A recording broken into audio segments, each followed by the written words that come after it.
The issue of zoning has become a very tough bone to chew for the different political parties, as they all want to appeal to the sensibilities of Nigerians in a widely diverse ethno-religious setup. Amidst all of these are also fundamental issues which the 2023 elections have thrown up, and how much of accommodation can be given to some sections of our populations in the scheme of things.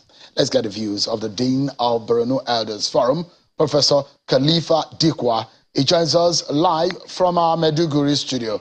Thank you so much, Prof. It's good to see you again.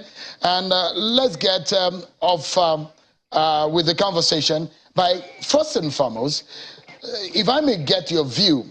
If you heard what the former governor of Jigawa State said there is an attempt by the former head of state, Ibrahim Badamasi Babangida, to intervene and get a consensus aspirant for the 4 people who went to him.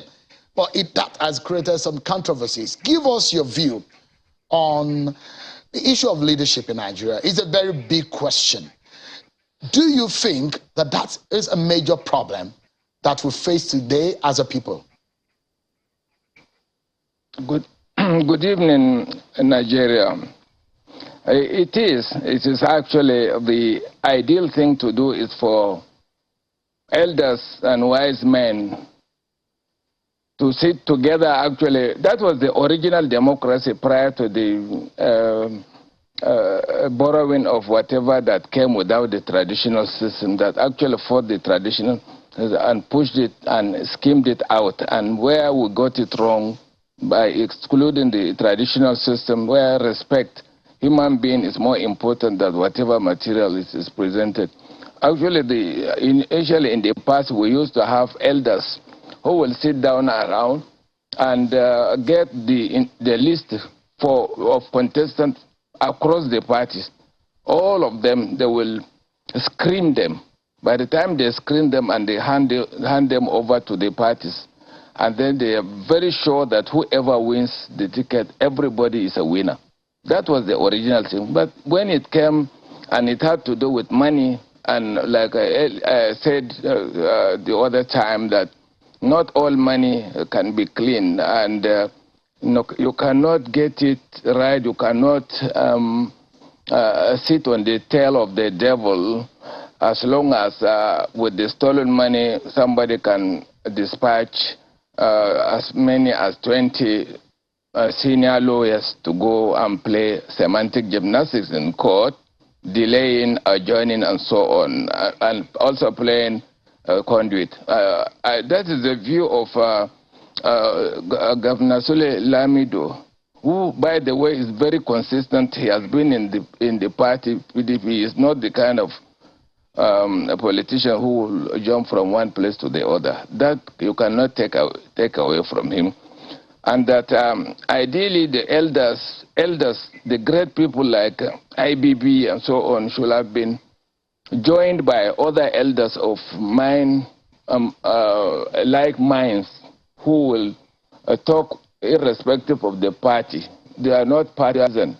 Once they are joined there, they should be able, even if they don't go there, they should be able to relate, interact with other, and then give the nomination. In this case, President IBB gave it, as I learned, gave it to Governor Balana Kaura of Bauchi, and former Senate President of the Senate, Bukola Saraki. Both of them are impeccably qualified. We know the Governor Balakaura being our own at the University of Maiduguri and so on, and then from the northeast.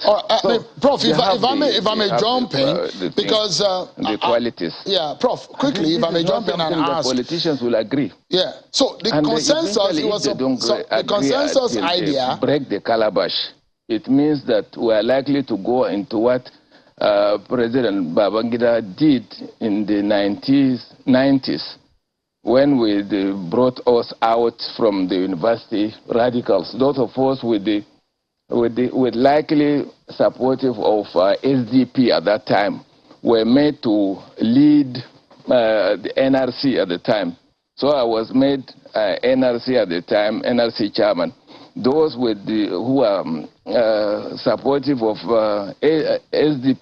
NRC then were moved to SDP, who were able to do a clean job, and we conducted election without any iota or doubt. Everybody agreed at that time because we were not partisan. Yeah, Prof, if I may jump in quickly on this issue of consensus, is an intervention that those who brought it together or who put this forward wanted to use in having a soft landing.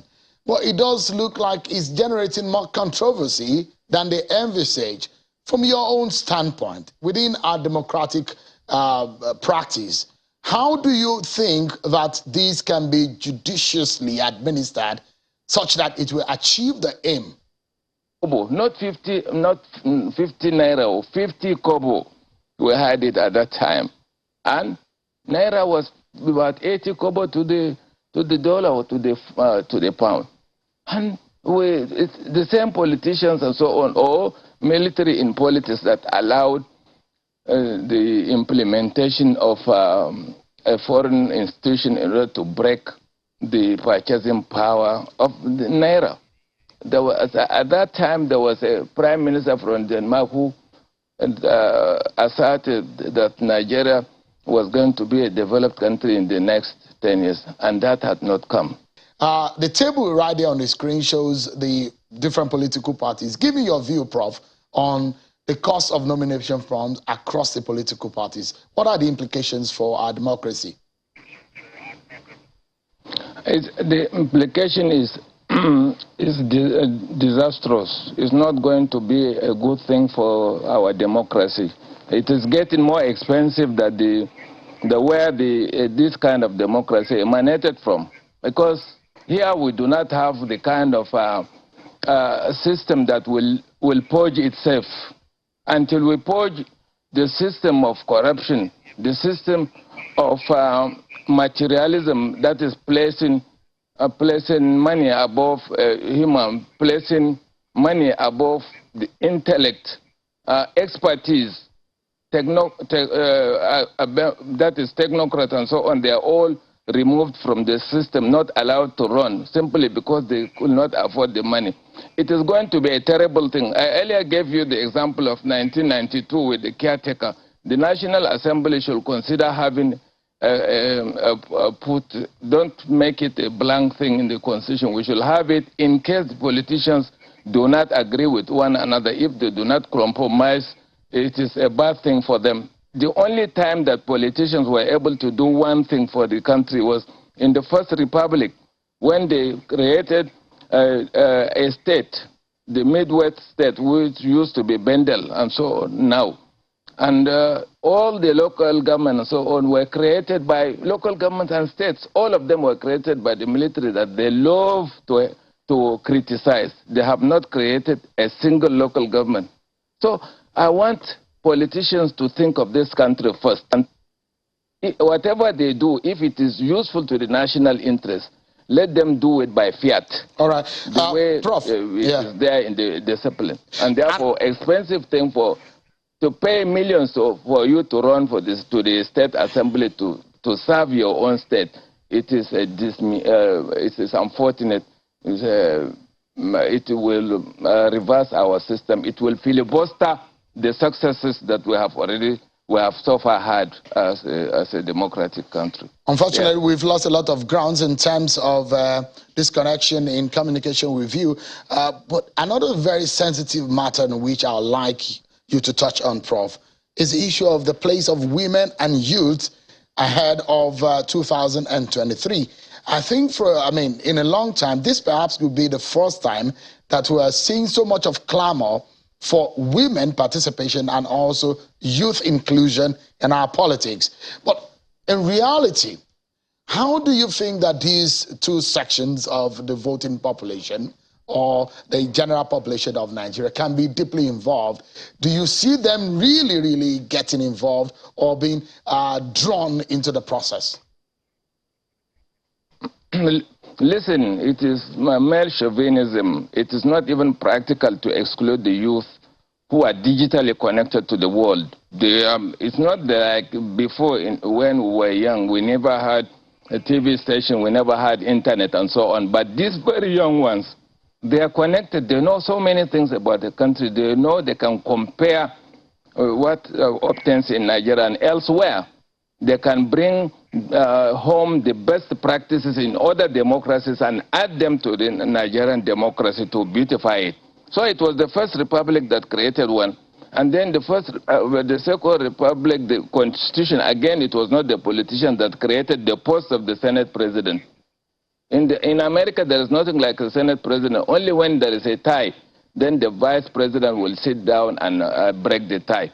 This is innovative, but the youth of today, the women, actually are always more in number than men, everywhere in the world, except where female fetuses are aborted. But those who are doing this in the Asia and so on have now learned their lesson, and they are now moving to other religions in order to marry more than one wife and to do it. Imagine a situation, even if you go to the church, for instance, a church that is followed where a woman goes, the woman will eventually go with her child. And when the woman goes and with her child, eventually the husband will also join them. But when the woman doesn't go, it means the democracy doesn't make any sense, because they are the real voters. In fact, our own youth are more enlightened than what Americans or Europeans have in terms of political awareness, because I also expected the age to be brought down to 16, because they are not only stout but also participating. All right. So it's not instead of 18, let it be 16. Yeah. Yes. We cannot have a democracy without the youth and women. We're due to go, but I like your parting shot to be in this respect, and if you can make it in 30 seconds, that would be fantastic.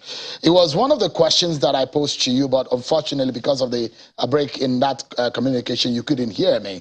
And I was going to ask you, or I asked you earlier, about the interment of the consensus arrangement and the fact that the aim and objective is to lessen the burden or make it easier to choose someone to go into the polls. But how do you hope that this can be properly administered such that it will achieve its aims and objective? The consensus is possible if and only if the politicians respect their traditional fathers, i.e., each of the zones should be able to lock themselves in a room. All the contestants come out with 1, 2, 3 aspirants. That way, if they have fewer aspirants, the rest will support rather than go into anti-party and so on. This is a good thing, because we cannot all of us become president or governors, or as the case may be. The traditional fathers should be able to, they are not partisan, they should be able to now to chair the contest within the region. That way they can do. Otherwise, they may have to sort to what we did in 1992 with caretaker committees to allow, when the 23 of them refused to do consensus, and all of them were dissolved and banned from running. They shouldn't make the same mistake. I dare say. All right. What a way to end the program tonight. Thank you so much, Professor Dikwa. Also, always a pleasure and delightful to listen to you on some of these issues. The Dean of Borno Elders Forum, Professor Khalifa Dikwa from our Maiduguri studio. Hello? Thank you indeed for your time tonight.